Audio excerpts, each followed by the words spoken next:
২১শে ফেব্রুয়ারির প্রথম প্রহরে শহীদ মিনারে ফুল দিতে গিয়ে চরম হেনস্থা হলেন এক সময়কার বিএনপির অত্যন্ত দাপুটে নেত্রী ব্যারিস্টার রুমিন ফারহানা। দল তাকে আগেই বহিষ্কার করেছিল। সব বাধা পেরিয়ে তিনি স্বতন্ত্র এমপি হয়ে প্রমাণ করেছেন নিজের শক্ত অবস্থান। কিন্তু শহীদ মিনারে তাকে যেভাবে বিএনপির তৃণমূল নেতাকর্মীদের হাতে অপমানিত হতে হলো তা সবাইকে অবাক করেছে। এই ঘটনা কেবল একটি হামলাই নয়, বরং এর পেছনে লুকিয়ে আছে অনেক ক্ষোভ আর তৃণমূলের নিয়ন্ত্রণহীনতার এক বাস্তব চিত্র।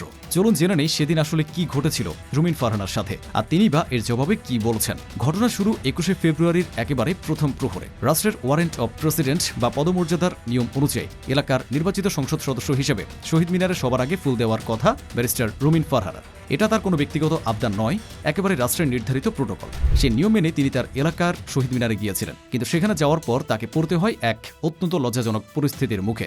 রুমিন ফারহানার নিজের ভাষ্য অনুযায়ী বিএনপির কিছু স্থানীয় লোকজন এবং তৃণমূলের কর্মীরা হঠাৎ তার ও তার লোকজনের উপর চড়াও হয়। পরিস্থিতি এতটাই মারমুখী হয়ে ওঠে যে ধাক্কাধাক্কির এক পর্যায়ে একজন নির্বাচিত নারী জনপ্রতিনিধিকে এক পাশে ফেলে দেওয়া হয়। শুধু রুমিন ফারহানা নন, তার সাথে থাকা সাধারণ কর্মী এবং পেশাগত দায়িত্ব পালন করতে যাওয়া সাংবাদিকরাও এ হামলার শিকার হন। পীযূষ নামের এক সাংবাদিককে পিটিয়ে রক্তাক্ত করা হয়। বিএনপি থেকে বহিষ্কার হওয়ার পর রুমিন ফারহানা যখন স্বতন্ত্র প্রার্থী হিসেবে নির্বাচন করেন, তখন তাকে হারানোর জন্য প্রতিপক্ষ কোনো চেষ্টাই বাদ রাখেনি। তার অভিযোগ অনুযায়ী নির্বাচনে কোটি কোটি টাকার অবৈধ লেনদেন হয়েছে, ব্যালট পেপার ছিনতাই করার মতো জালিয়াতিও হয়েছে। এমনকি প্রতিপক্ষের এক প্রভাবশালী নেতার ছেলে সেনাবাহিনীতে থাকায় সেই পরিচয় ব্যবহার করেও স্থানীয় পর্যায়ে প্রভাব খাটানোর চেষ্টা করা হয়। কিন্তু এত টাকা আর পেশি শক্তির পরও এলাকার সাধারণ মানুষ রুমিন ফারহানাকে ভোট দিয়ে জিতিয়ে আনে। স্থানীয় বিএনপির ওই অংশটি নির্বাচনে তাদের এই চরম হার কিছুতেই মেনে নিতে পারেনি। জনগণের ভোটে প্রত্যাখ্যাত হওয়ার সেই জমানো ক্ষোভ আর হতাশা থেকে তারা ২১শে ফেব্রুয়ারির মতো দিনকে বেছে নেয় এই হামলার জন্য।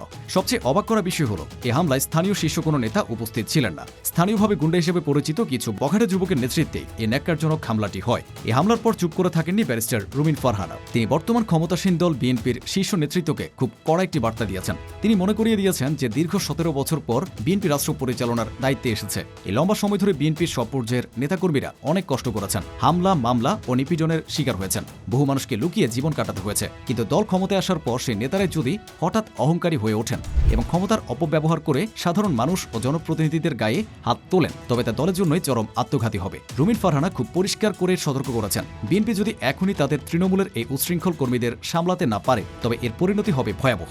দলের উঁচু জায়গা থেকে যদি এগুলো শক্ত হাতে দমন করা না হয় এবং দোষীদের শাস্তি দেওয়া না হয়, তবে দলের সম্মান একদম মাটিতে মিশে যাবে।